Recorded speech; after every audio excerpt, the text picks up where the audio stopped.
Ces quelques montres, qui ont appartenu à Ostad Elahi à différentes époques de sa vie, illustrent l'importance qu'il attachait à la précision et à la discipline. Le cordon de cette montre à gousset, dont le tissage nécessite un apprentissage particulier, a été tissé par Ostad Elahi lui-même. Il en faisait souvent cadeau aux membres de sa famille ou à des amis.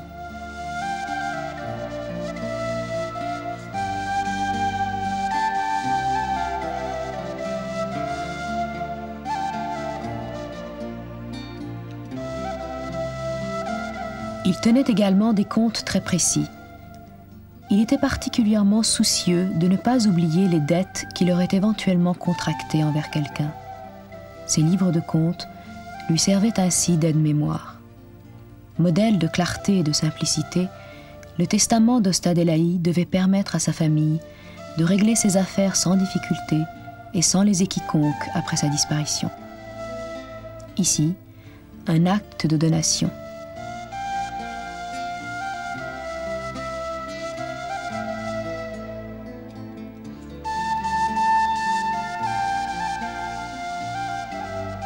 Tout en bas, manuscrit des annexes du livre de théorèmes de vérité. Jusqu'à un âge avancé, Ostad Elahi fut en excellente santé. On lui demanda un jour quel en était le secret. Je n'ai jamais eu d'accoutumance d'aucune sorte. Et par-dessus tout, je ne me suis pas laissé affecter par les désagréments de la vie. Tous les matins, je fais une sorte de gymnastique suédoise qui fait travailler toutes les parties du corps, et pour que ce ne soit pas ennuyeux, j'ai composé une prière pour chacun des mouvements. Je fais aussi un peu de sport traditionnel iranien qui se compose entre autres de traction et d'exercices avec des massues.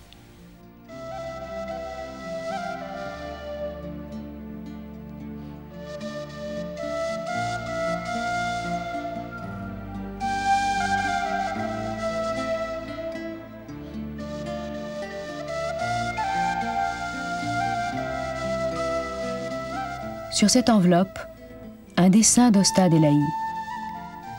Il a dit un jour: Je sais seulement dessiner 3 choses. 2 coqs qui se battent, un rossignol dans sa cage et un poisson dans un bassin.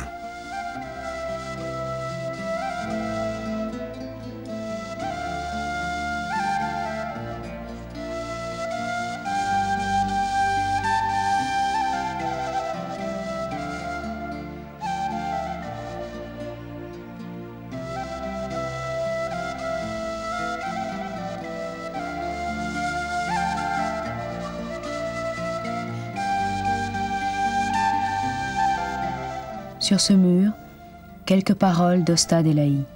L'être humain digne de ce nom est celui qui se réjouit du bonheur des autres et compatit à leur malheur. Pour trouver Dieu, il faut pénétrer en soi-même et regarder son cœur. C'est alors que l'on voit que Dieu est partout et qu'il n'y a rien d'autre que lui. Ostad Elahi quitta ce monde en 1974. Un mausolée fut érigé en sa mémoire. En 1981, certaines personnes hostiles à la vénération qu'il suscitait détruisirent le monument afin de porter atteinte à sa mémoire en profanant sa tombe. Mais ils trouvèrent le cercueil vide. Cette photo représente le tombeau reconstruit.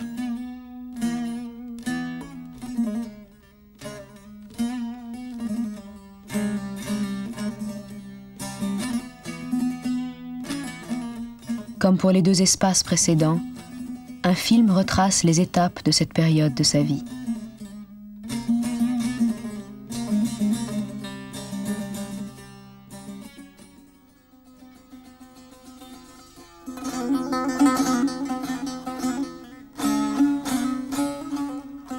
À partir de 1957, année de sa retraite, Ostad Elahi s'installe définitivement à Téhéran.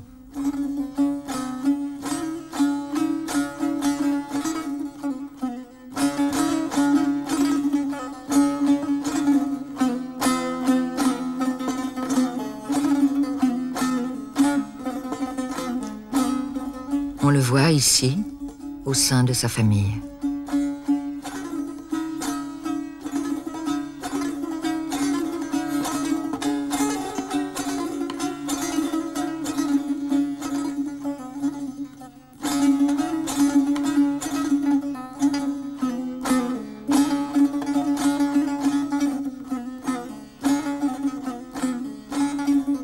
Il se consacre alors entièrement à ses recherches, à la rédaction de ses ouvrages et à la musique, qui l'a toujours accompagné. Parmi ses ouvrages les plus importants, on peut citer Boron-Olard, Théorème de vérité, publié pour la première fois en 1963. Il s'agit d'un ouvrage théologique qui est le résultat de nombreuses recherches, notamment effectuées dans les textes sacrés de la confession de fervent de vérité. L'objet de ce livre est d'expliquer les différentes étapes de la religion et surtout de défendre la dimension ésotérique ou intérieure des religions.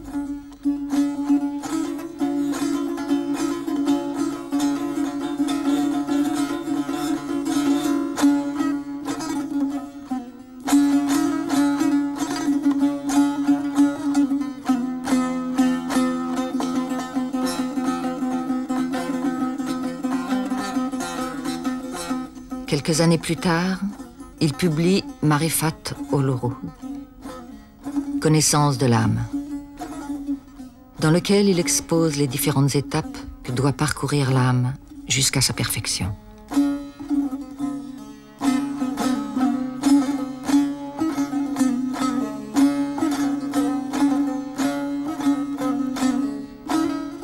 À la même époque, Ostod Elahi commence à dispenser son enseignement, fruit de toute une vie d'expérience et de réflexion, et à former ceux qui le souhaitent à sa pensée. Sans rien exiger en retour, et avec une simplicité exemplaire, il reçoit chez lui des personnes de tous horizons qui, attirées par sa sagesse et sa musique, viennent chercher réponse à leurs questions. Il donne de la spiritualité, une définition rationnelle et cohérente. Son enseignement est pratique et énoncé dans un langage simple. Sa pensée et sa méthode, qu'il nomme le perfectionnement, sont accessibles à tous.